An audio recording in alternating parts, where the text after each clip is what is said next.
So good news para sa akin ito mga idol. Ngayong araw na ito na nagpunta ako ng Canoreco. Yan, Canoreco natin. Kasi nasikaso ko na yung papel.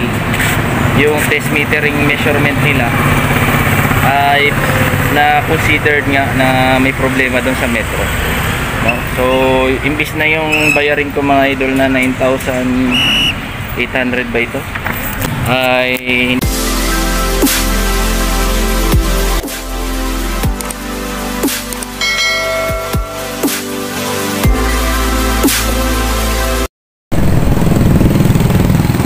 so hello, welcome back mga idol sa ating channel ng Life Goes On version 2.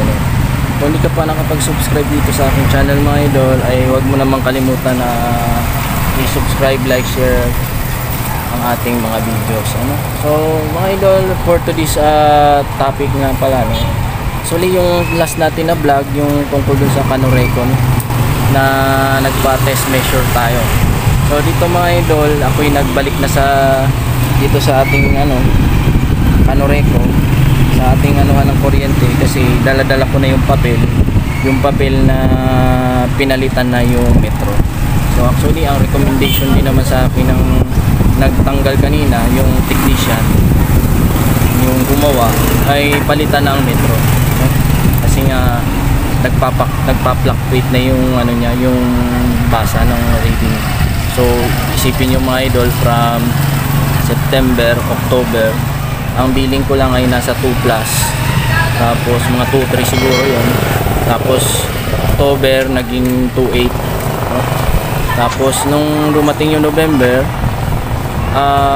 nasa 3,000 to so ganun. So nagre-range lang ng mga ganyan mga idol yung ang billing ko. Pero ngayong dumating na December, doon ako nagulat mga idol, kasi ang aking billing ay umabot ng 6,000 plus. So ayan mga idol, umabot siya ng 6,000.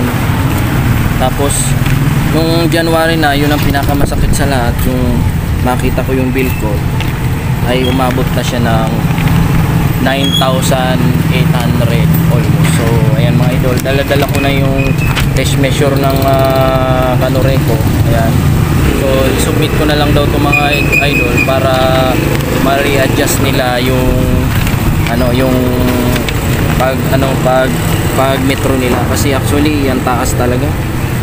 Isipin nyo yung 9,000 na yan, readjustment. So tingnan ko mamaya kung makaka-request ako na ipa-readjust ko rin yung 6,000, kasi ang laki talaga. Nagre-range lang ako ng almost 2,000 to 3,000 lang, tapos biglang nag-fluctuate ng ganung kalaking ang ating kuryente. So wala man tayo masyadong gamit sa bahay. Actually ang gamit lang natin, 2 laptop, 4 na electric fan, wala man akong ref, wala tayong ref. Meron tayong TV natin flat screen, 32 inches lang.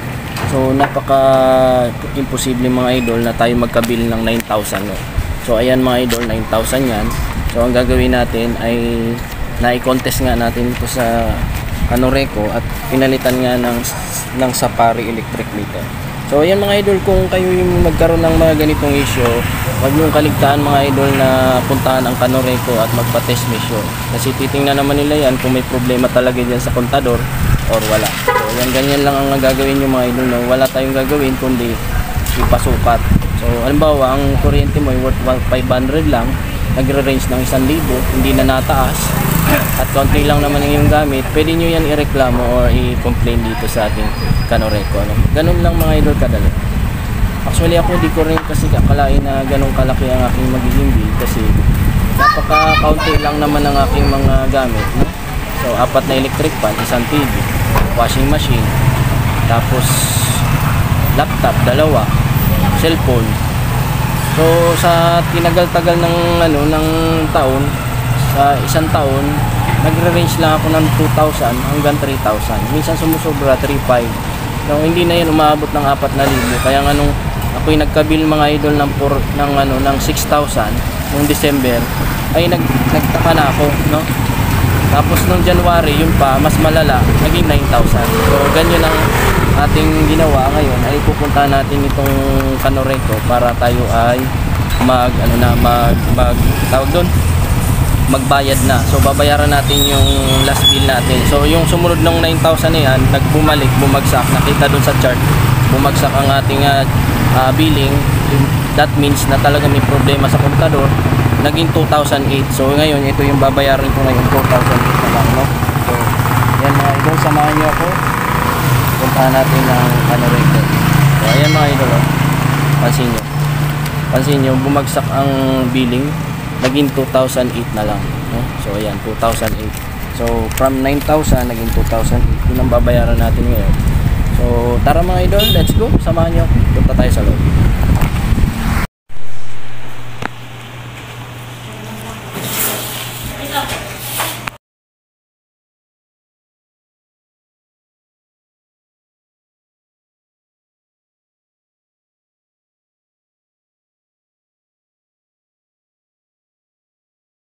So good news para sa akin ito mga idol. Ngayong araw na ito na nagpunta ako ng Canoreco, no? Yan, Canoreco natin. Kasi nasikaso ko na yung papel, yung test metering measurement nila ay na considered nga na may problema doon sa metro, no? So imbis na yung bayarin ko mga idol na 9,800 ba ito? So ayan,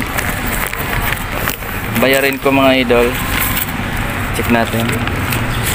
So ayan mga idol, oh. 9,000, no? 9,736, no? Ay hindi na pinabayad sa akin yung buwan na ito. So magandang balita ito para sa akin. Nakalibre na ako 10,000, no? Kaya ako nagpapasalamat sa Panginoon dahil dinilig niya yung aking panalangin mga idol na hindi ko mabayaran yung ating 9,000 na yan, kasi kinontes ko talaga ito mga idol sa Canoreco. Kinontes ko, no? So hindi talaga ako nagbayad at ginawa ko ay nga ako na tawag doon, nag-complain ako, no? So wala naman po kasing masamang mag-complain mga idol kung talagang may reason.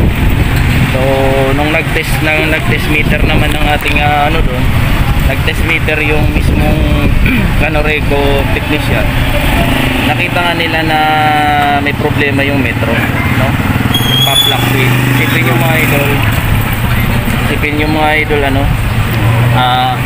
from December 9,736, tapos yung November ko 6,800, tapos yung October 2,003 lang, tapos yung September nag-release din lang 2,000. So biglang taas, ano? So nakita ko dun sa chart nila nung nagsukat sila, may dala-dalang power drill yung yung barena, yung nagsukat. Tiningnan nga kasi yun nga may problema, kaya ang ni-recommend mga idol ng Canoreco technician ay palitan na.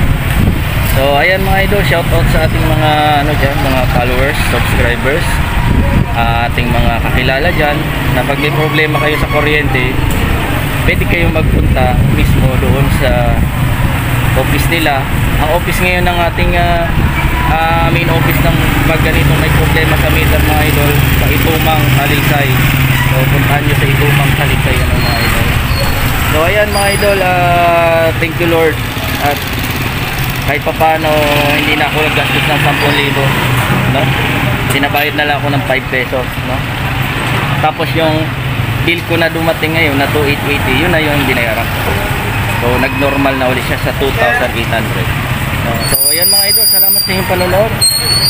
God bless you all. Magandang umaga. Bye bye.